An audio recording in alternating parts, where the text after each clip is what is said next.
نیم گرم دودھ میں ملا کر پلا دیا کریں۔ اور اسی تیل کی بالش آپ نے کونیوں کے اندرونی طرف گھٹنے یعنی کہ گوڈوں سے لے کر نیچے ٹخنوں تک پنڈلیوں کی مالش کرنی ہے، ریڑھ کی ہڈی کی کرنی مالش، گردن کے چاروں طرف دونوں گردنوں کے درمیان یہ خوب مالش کرنی ہے، ہلکے ہاتھوں سے کافی دیر تک، آدھا گھنٹہ تک اس کی مالش کریں۔ گلے کے اگلے حصوں پر بھی اس کی مالش کریں۔ تالو پر سر کے درمیان میں 1 چمچ یا 2 چمچ ڈال کر اس کی مالش کیا کریں۔ تھوڑی سی محنت کریں گے، آپ کا مریض انشاءاللہ آنکھیں کھولتا جائے گا، موٹا تازہ ہوتا جائے گا۔ یہ سمجھیں کہ جب اس کی صحت ڈیولپ ہوگی، موٹا تازہ ہوتا جائے گا، شعور میں آتا جائے گا، مرگی کے دوروں کا وقفہ لمبا ہوتا جائے گا، اور ایک دن آئے گا 1 ہفتہ 2 ہفتے 3 ہفتے 4 ہفتے کے بعد انشاءاللہ تمام عمر کے لیے مرگی سے جان چھوٹ جائے گی۔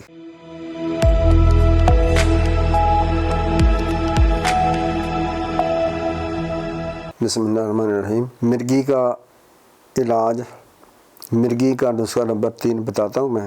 یہ روغنوں سے علاج ہوتا ہے، یہ بھی پرانے وقتوں سے چلا آ رہا ہے۔ اب میں اجزاء آپ کو بتاتا ہوں مرگی کے دفیہ کے لیے جو چیزیں استعمال ہوتی ہیں۔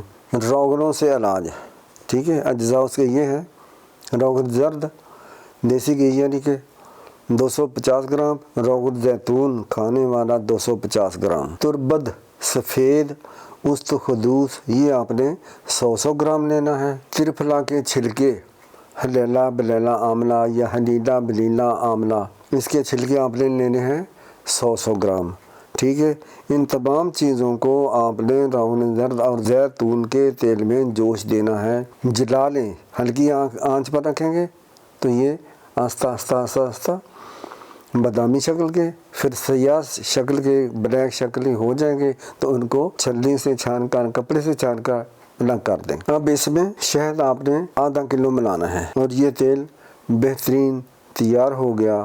مرگی کو دور کرنے کے لیے، اس سے نجات حاصل کرنے کے لیے، اسے چھٹکارا حاصل کرنے کے لیے، اللہ کریم کے فضل سے شفا حاصل کرنے کے لیے یہ دوائی تیار ہو گئی ہے۔ اب یہ آئل 2 چمچ 1 کپ دودھ گرم میں ڈال کر مریض کو پلائیں، صبح اور رات کو۔ اگر 2 چمچ نہیں پی سکتا مریض، چھوٹی عمر کا ہے، تو آدھی چمچ کر دیں، اس سے آدھی چمچ کر دیں، جو بڑا ہے اس کو 1 چمچ کر دیں، جو اس سے بڑا ہے اس کو 2 چمچ یہ روغن نیم گرم کر کے نیم گرم دودھ میں ملا کر پلا دیا کریں۔ اور اسی تیل کی بالش آپ نے کونیوں کے اندرونی طرف گھٹنے یعنی کہ گوڈوں سے لے کر نیچے ٹخنوں تک پنڈلیوں کی مالش کرنی ہے، ریڑھ کی ہڈی کی کرنی مالش، گردن کے چاروں طرف دونوں گردنوں کے درمیان یہ خوب مالش کرنی ہے، ہلکے ہاتھوں سے کافی دیر تک، آدھا گھنٹہ تک اس کی مالش کریں۔ گلے کے اگلے حصوں پر بھی اس کی مالش کریں۔ تالو پر سر کے درمیان میں 1 چمچ یا 2 چمچ ڈال کر اس کی مالش کیا کریں۔ تھوڑی سی محنت کریں گے، آپ کا مریض انشاءاللہ آنکھیں کھولتا جائے گا، موٹا تازہ ہوتا جائے گا۔ یہ سمجھیں کہ جب اس کی صحت ڈیولپ ہوگی، موٹا تازہ ہوتا جائے گا، شعور میں آتا جائے گا، مرگی کے دوروں کا وقفہ لمبا ہوتا جائے گا، اور ایک دن آئے گا 1 ہفتہ 2 ہفتے 3 ہفتے 4 ہفتے کے بعد انشاءاللہ تمام عمر کے لیے مرگی سے جان چھوٹ جائے گی۔ مالش لازمی ہے، سر کی مالش لازمی ہے، کھلانا پلانا ہے۔ السلام علیکم ورحمۃ اللہ وبرکاتہ۔ دعا میں یاد رکھیں اور سبسکرائب کریں چینل میرا، لوگوں کو بھی بتائیں تاکہ صدقہ جاریہ آپ کے لیے بھی ہو، میرے لیے بھی ہو۔ السلام علیکم ورحمۃ اللہ وبرکاتہ۔